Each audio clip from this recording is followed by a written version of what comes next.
अस्सलाम वालेकुम स्टूडेंट्स। हाँ जी, हमारा जो है वो आज 10th क्लास का हम स्टार्ट करने लगे हैं। हमारा पहला चैप्टर है 10th क्लास का क्वाड्रेटिक इक्वेशंस। ठीक है जी।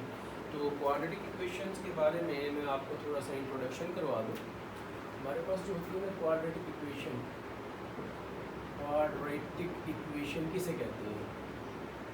अच्छा, इससे पहले हमने लीनियर इक्वेशन भी पढ़ी है, याद है ना आपको लीनियर इक्वेशन? ठीक है। जैसे कि हमने चैप्टर नंबर 1 था 9th क्लास में, ठीक है, मैट्रिसेस वाला चैप्टर 1.6 एक्सरसाइज में वो लीनियर इक्वेशंस थी। ठीक है। और इसी तरह से फिर 7 चैप्टर था इक्वेशंस एंड इनइक्वालिटीज़, वो भी लीनियर इनइक्वालिटीज़ थी। ठीक है। फिर 8वां चैप्टर था ग्राफ वाला, जिसमें हमने ग्राफ ऑफ लीनियर इक्वेशंस पढ़ा था। तो लीनियर इक्वेशन बेटा वो होती है जिसमें वेरिएबल जो होता है उसकी पावर 1 से ज़्यादा ना हो, 1 हो। ठीक है। जिसमें वेरिएबल की पावर क्या हो, 1 हो, उसे हम कहते हैं लीनियर इक्वेशन। ठीक है। जैसे ये हमारे पास है कि x + y = 4, ये एक लीनियर इक्वेशन है जिसमें दो वेरिएबल x और y आ रहे हैं, ये लीनियर इक्वेशन है। ठीक है। तो हम बात कर रहे हैं यहाँ पर क्वाड्रेटिक इक्वेशन की। क्वाड्रेटिक इक्वेशन में क्या होगा, याद रखें, उसमें आपको पहले मैं सिंपल सी बात इनके मोटे अल्फाज में जैसे कहते हैं ना आसानी से, वो ये है कि क्वाड्रेटिक इक्वेशन में जो वेरिएबल होगा उसकी पावर 2 होगी, 2 से ज़्यादा नहीं होगी। ठीक है। इसे कहते हैं क्वाड्रेटिक इक्वेशन।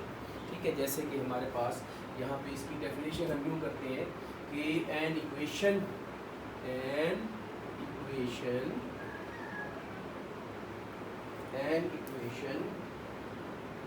which contains जिसके अंदर क्या होता है जी, which contains the square of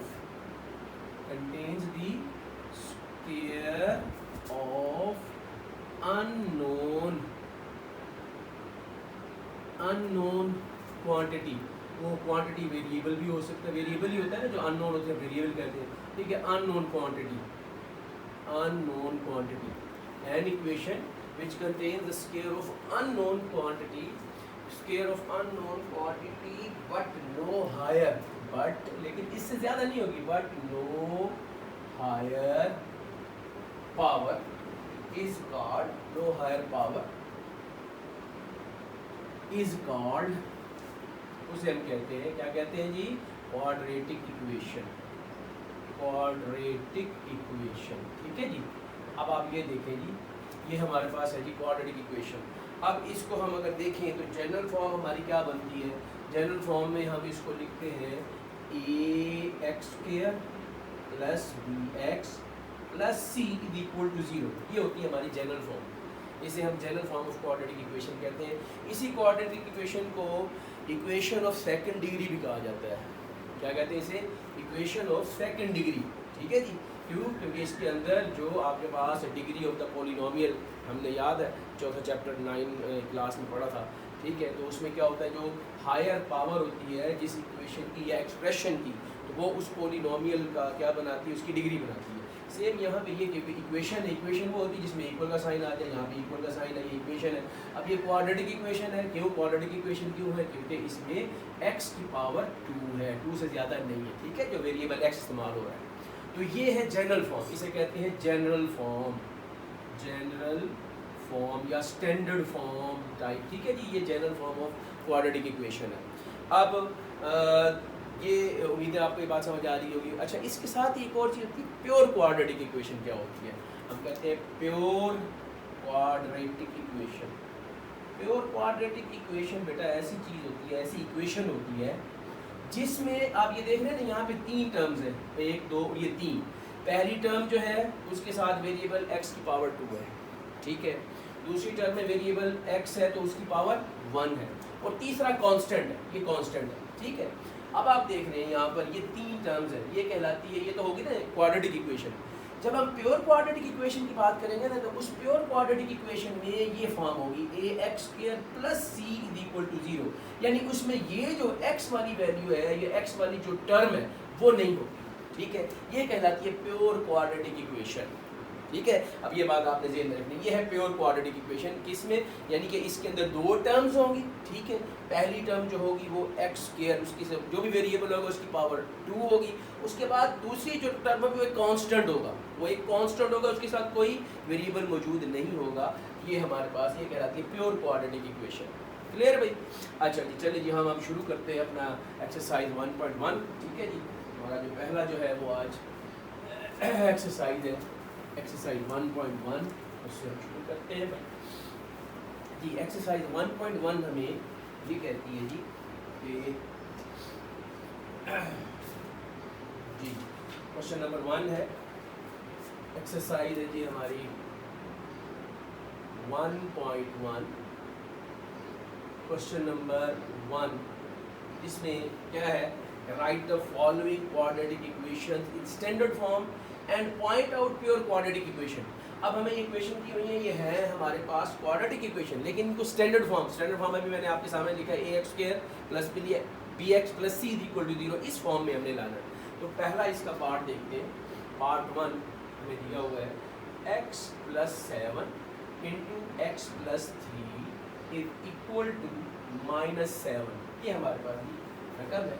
अब हमने क्या करना है, हमने इसको स्टैंडर्ड फॉर्म में लिखना है, क्वाड्रेटिक इक्वेशन की स्टैंडर्ड फॉर्म में आपको बता चुका हूँ, ये है इस फॉर्म में ax square plus bx plus c is equal to 0, ये इस फॉर्म में लेकर आना है, ठीक है।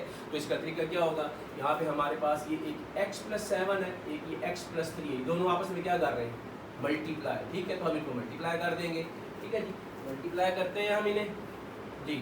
तो मल्टीप्लाई करने का तरीका जी, सोल्यूशन शुरू करते हैं, x plus 7 into x plus 3 is equal to -7 जी। x को पहले इस x से मल्टीप्लाई करेंगे, इसका मल्टीप्लिकेशन का तरीका ये होता है, इस x से मल्टीप्लाई करते हैं, फिर यही x अगली जो रकम है इस 3 इससे भी मल्टीप्लाई करेंगे, ठीक है। तो आप देखें जब x को x से मल्टीप्लाई करेंगे x की पावर 2 बन जाएगी, फिर यही x जब 3 से मल्टीप्लाई करेगा प्लस 3x, साइन साथ होते हैं, देखो ये भी x प्लस का है, ये भी 3 प्लस का है, तो प्लस प्लस प्लस 3x आ जाएगा, ठीक है। इसी तरह से अब देखिए इस x ने इन दोनों से मल्टीप्लाई कर दिया, इसकी बारी खत्म हो गई।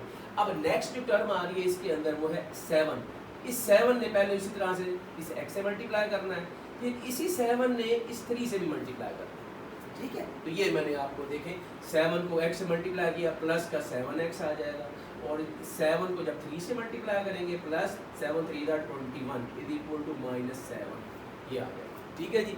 अब देखेंगे, अब इसको अब सॉल्व करते हैं, ये हमारे पास x स्क्वायर प्लस, ये दोनों लाइक टर्म्स हैं, लाइक टर्म्स समझते हैं ना, लाइक टर्म्स यानी कि जिनके वेरिएबल्स सेम हो और वेरिएबल्स की पावरें भी सेम हो, ठीक है, वो लाइक टर्म्स है। ये भी x है, ये भी x वाली टर्म है, ठीक है, ये लाइक टर्म्स कहलाते हैं, ये आपस में ऐड हो सकते हैं, इनको ऐड कर देंगे, 3 भी प्लस का है 7 भी प्लस का है, ऐड होंगे और ये बन जाएगा 10x प्लस 21। अच्छा, अब इधर से 7 को उठा के इधर लाएं प्लस 7, ठीक है, इक्वल टू इधर क्या बच गया 0, तो स्टैंडर्ड फॉर्म में इक्वल टू 0 हमने लेकर आना है इसको, ठीक है। अब यहाँ पे फिर देखेंगे बन जाएगा x की power 2 plus 10x plus 21 plus 7 कितना हो गया 28, दैट इज इक्वल टू 0। ले जी, ये हमारा आ जाएगा स्टैंडर्ड फॉर्म, देख रहे हैं, ये स्टैंडर्ड फॉर्म कहलाती है, क्योंकि ax square plus bx plus c is equal to 0, ये उस फॉर्म में आ गई, ठीक है जी, which is standard form, which is standard form, ठीक है जी। उम्मीद है आपको ये बात समझ आ गई होगी, ठीक है। इसी तरह से बाकी इसके पार्ट्स हैं, ठीक है जी। तो इसका सेकंड पार्ट देखते हैं, पार्ट नंबर 2 है हमारे पास, वो दिया हुआ है हमें x square plus 4 x square plus 4 over 3 minus x over 7 that is equal to, ये हमारे पास आ जाएगी 1 के बराबर आ जाएगी। ये हमारा सेकंड पार्ट है, अब इसको सॉल्व करना है, ठीक है। अब जब आपके पास ये रकमें आ जाए फ्रैक्शन फॉर्म में, ठीक है, तो फ्रैक्शंस को सॉल्व करने का आसान तरीका क्या होता है, फ्रैक्शन को सॉल्व करने का आसान तरीका ये होता है कि एलसीएम ले लें, डिनोमिनेटर्स की मदद से एलसीएम लेके आप सॉल्व कर सकते हैं, ठीक है। तो हम ये कर सकते हैं कि इनके डिनोमिनेटर से जो एलसीएम बनेगा, उस एलसीएम से यहाँ पे जितनी भी टर्म आ रही है 1 2 और 3, तीनों टर्म को उस एलसीएम से मल्टीप्लाई कर दें, ऐसा भी कर सकते हैं। या आप ये कर सकते हैं कि इन दोनों का एलसीएम लेके हल करके एंड में जाके एलसीएम जो नीचे है उसको उधर ले जाके मल्टीप्लाई करते हैं, तो दोनों तरीके सही है, ठीक है। तो हम इसको देखते हैं जी। पहले मैं यहाँ पे देखें जी, सोल्यूशन। रकम है जी हमारे पास x की power 2 plus 4/3 minus x over 7 is equal to 1। ठीक है जी। तो हम यहाँ पर इन दोनों का एलसीएम ले लेते हैं जी। 3 और 7 का एलसीएम क्या होगा 21। अब क्या करें, एलसीएम को सॉल्व करना होता है। उसका तरीका ये होता है कि एलसीएम जो आता है उसे पहले हर जो भी पहली फ्रैक्शन है उसके डिनोमिनेटर से डिवाइड करेंगे। ठीक है, डिनोमिनेटर भी डी से स्टार्ट होता है, डिवाइड भी डी से स्टार्ट होता है, ख्याल रखना। ठीक है, तो इसलिए हम पहले एलसीएम को डिनोमिनेटर से डिवाइड कर देंगे। 21 को जब 3 से डिवाइड करेंगे आंसर आएगा 7। ये 7 आ गया। ठीक है, जो आंसर आता है उसको इस ऊपर वाली टर्म जो न्यूमरेटर होता है उससे मल्टीप्लाई कर देंगे। ये आता है। ठीक है जी, 7 इंटू एक्स की पावर 2 प्लस 4, ये वो रकम आ गई जिससे मल्टीप्लाई करेंगे। आगे माइनस का साइन, वही माइनस का साइन लगा देंगे। फिर यही डिनोमिनेटर से ये एलसीएम है, इसको इसके डिनोमिनेटर 7 से डिवाइड करेंगे। जब 7 से डिवाइड करेंगे इधर हमारे पास क्या आ जाएगा 3 आ जाएगा, और इधर आप देखें हम ऊपर x है उससे मल्टीप्लाई करेंगे इज इक्वल टू 1। ठीक है जी, तो ये हमारा रिजल्ट क्या आ जाएगा, ये बन जाएगा हमारे पास। आप देखें ये क्या कर रहा है 7 इस x के अंदर दोनों से मल्टीप्लाई कर रहा है, ये बन जाएगा 7x की पावर 2 प्लस 7 4 का 28।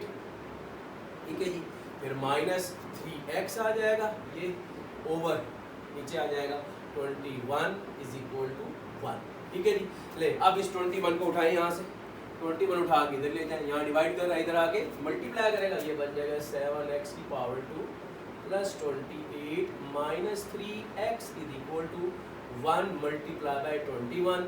ये भी हमारे पास ये रिजल्ट निकलेगा जो इज इक्वल टू 21।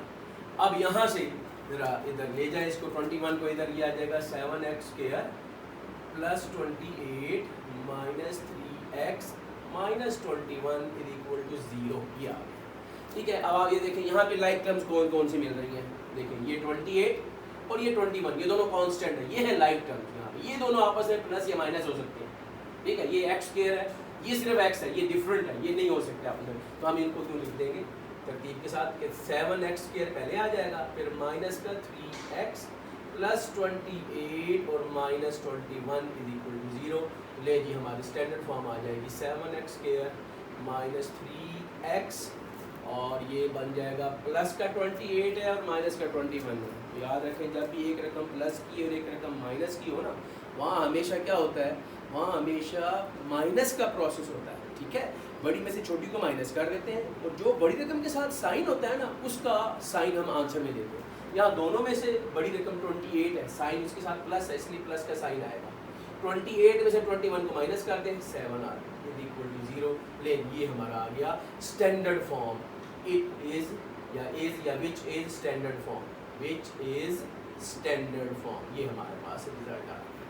उम्मीद है आपको ये बात समझ आ गई होगी। ठीक है जी, इसी तरह से इसका थर्ड पार्ट देखते हैं जी। अब हम पार्ट नंबर 3 में भी सेम इसी तरह से है। पार्ट नंबर 3, हाँ जी, तो पार्ट नंबर 3 में हमारे पास है जी थर्ड पार्ट है ये जी। रकम दी हुई है x ओवर x प्लस 1, इसके बाद है जी plus x plus 1 over x that is equal to 6। ये ठीक है जी। अब इसको भी उसी तरह से आपको मैंने बताया था कि वही एलसीएम ले लें, ठीक है, और उससे आप इसको हल कर लें। और ठीक है जी, शुरू करते हैं सोल्यूशन। ठीक है जी, ये आ गया x over x plus 1 plus x plus 1 over x is equal to 6। ठीक है जी, अब यहाँ पे देखिए एलसीएम क्या आएगा। ये x प्लस 1 है, ये x है, तो याद रखें ये x plus 1 is different from x। ठीक है, तो इसलिए ना इनका एलसीएम क्या बनेगा, दोनों का प्रोडक्ट बन जाएगा, क्योंकि एलसीएम होता है product of common and uncommon factor. यहाँ पे इनमें कुछ भी कॉमन नहीं है। ठीक है, याद रखें ये x प्लस 1 है, x मल्टीप्लाई 1 नहीं है, ख्याल रखें ये बात। ठीक है, इसलिए सिर्फ ये x plus 1 is different from x, क्योंकि दोनों डिफरेंट है, इसलिए इनका एलसीएम बनेगा x इंटू एक्स प्लस 1। ये ठीक है जी। अब आप देखें, जब आपके पास ये एलसीएम आया, आप इस एलसीएम से पहले डिनोमिनेटर को डिवाइड करेंगे। जब इसको इससे डिवाइड करेंगे x प्लस 1 से x प्लस 1 कट जाएगा, ये x बच जाएगा, ये x इस x से मल्टीप्लाई कर जाएगा, ये हमारे पास x का स्क्वायर बन जाएगा। ठीक है, इसी तरह से प्लस यहाँ पे देखिए जब इस एलसीएम को इस x से इसके डिनोमिनेटर x से डिवाइड करेंगे, यहाँ पे x से x कैंसिल हो जाएगा, ये x प्लस 1 बच जाएगा, ये x प्लस 1 और ये x प्लस 1 आपस में मल्टीप्लाई करके x प्लस 1 का होल स्क्वायर बना देंगे, इज इक्वल टू 6। ठीक है जी, अब इसको हम सॉल्व करते हैं जी, ये आ जाएगा x की पावर 2 प्लस यहाँ पे अब ये एक आइडेंटिटी फार्मूला लग रहा है a plus b whole square. ठीक है, a plus b whole square आपको याद होना चाहिए क्या होता है, a plus b whole square किसके बराबर होता है भाई, हाँ जी a square plus 2ab plus b square, ये इसके बराबर होता है। ठीक है, तो इसके मुताबिक हम इसे खोलेंगे। ठीक है, तो यहाँ पे क्या आएगा, पहली रकम यहाँ देखें a, तो a का स्क्वायर, यहाँ पे रकम क्या है x है, तो ये x का स्क्वायर बन जाएगा। ठीक है, फिर प्लस प्लस का साइन वही 2 आ जाएगा इनटू पहली रकम, यहाँ a इसलिए है कि पहली रकम a थी, देख रहे हैं, और यहाँ पहली रकम क्या है x है, इसलिए यहाँ x आ जाएगी। ठीक है, फिर यहाँ पे a के साथ दूसरी रकम क्या आई है b, क्यों, क्योंकि यहाँ दूसरी रकम b थी, यहाँ दूसरी रकम क्या है 1, ये लिए 1 आ गया। ठीक है जी, तो इसके मुताबिक ये बन जाएगा, और यहाँ पे दूसरी रकम का स्क्वायर, यहाँ दूसरी रकम ये इसका स्क्वायर ओवर नीचे आ जाएगा हमारे पास ये x स्क्वायर प्लस x, इसको मल्टीप्लाई कर दिया मैंने। ठीक है जी, ले जी ऊपर क्या बन गया, x square plus x square plus 2x plus 1, ये आ जाएगा ऊपर, और नीचे है जी हमारे पास x square plus x is equal to, इधर हमारे पास 6 है, ये 6 आ गया। ठीक है जी, अब इसको नीचे वाले को उठा के इधर ले जाए। ठीक है, ये दोनों ऐड भी हो रहे हैं, देखिए x स्क्वायर लाइक टर्म इनको ऐड करते हैं, ये बन जाएगा 2x स्क्वायर। ठीक है जी, ये आ जाएगा 2x स्क्वायर, आगे plus 2x plus 1 is equal to, अब ये नीचे रकम डिनोमिनेटर जो है यहाँ पे इसको उधर ले जाएंगे, ऊपर जाके मल्टीप्लाई करेगा 6 into x square plus x आ जाएगा। ठीक है जी, ये बन जाएगा। तो फिर हमारे पास नेक्स्ट क्या आएगा जी, क्वेश्चन कौन सा आ गया, चलो देखते हैं। अच्छा जी, ये हमारे पास आ जाएगा, अब ये क्या बन जाएगा जी, ये बन जाएगा 2x square plus 2x plus 1 is equal to 6x square plus 6x, 6 को अंदर मल्टीप्लाई कर दिया। अब सारी रकम इधर ले, ठीक है, इक्वल टू 0 कर, लाइक टर्म्स है, जैसे ये x स्क्वायर है, ये भी x स्क्वायर है, ये 2x स्क्वायर, ये वाला x स्क्वायर इधर लेकर आके माइनस 6x स्क्वायर बन गया, फिर ये प्लस का 2x है, इस तरह ये 6x इधर आके माइनस का 6x हो गया, आगे प्लस 1 इज इक्वल टू 0। ले जी, ये 2x ये माइनस, ये बन जाएगा माइनस का 4x स्क्वायर। ठीक है जी, उसके बाद यहाँ आ जाएगा माइनस का 4x plus 1 is equal to 0। ले जी, ये आ गया। अब याद रखें, जब भी आपके पास लीडिंग कोएफिशिएंट नेगेटिव आ जाए, जैसे ये माइनस का 4 आ रहा है, ठीक है, यहाँ पे माइनस का साइन हम ख़त्म करना चाहते हैं, तो माइनस का साइन ख़त्म करने के लिए फिर आप क्या करेंगे, -1 से सबको मल्टीप्लाई कर, ये याद रखना आपने कि आपके पास लीडिंग कोएफिशिएंट जो है वो माइनस नहीं होना चाहिए, प्लस होना चाहिए। ठीक है, तो इसको हम खत्म करने के लिए -1 से सबको मल्टीप्लाई करते हैं, तो क्या होगा, सबके साइन चेंज हो जाएंगे। ठीक है, मल्टीप्लाई बोथ साइड्स बाय -1, तो ले जी -1 से जब मल्टीप्लाई करेंगे तो क्या रिजल्ट आएगा हमारे पास, ओके जी, क्या रिजल्ट आएगा जी, ये आ जाएगा हमारे पास 4x square plus 4x minus 1 is equal to 0 which is, हाँ जी, विच इज स्टैंडर्ड फॉर्म। ये जी क्वाड्रेटिक इक्वेशन की स्टैंडर्ड फॉर्म। ओके जी, उम्मीद है आपको ये समझ आ गए होंगे। मैंने 3 पार्ट्स आपको करवाए, ठीक है, आज के लिए, आज के इस लेक्चर में हमारी 3 पार्ट्स हैं। ठीक है, आप इनको देखें, स्क्रीनशॉट लेना चाहते हैं ले सकते हैं। ठीक है, तो अगर कोई प्रॉब्लम हो, किसी बात की समझ ना आई हो, आप मुझसे पूछ सकते हैं, इंशाल्लाह मैं आपके मसले को सॉर्ट आउट करूँगा। ठीक है जी, उम्मीद है आप समझ आ गई होगी।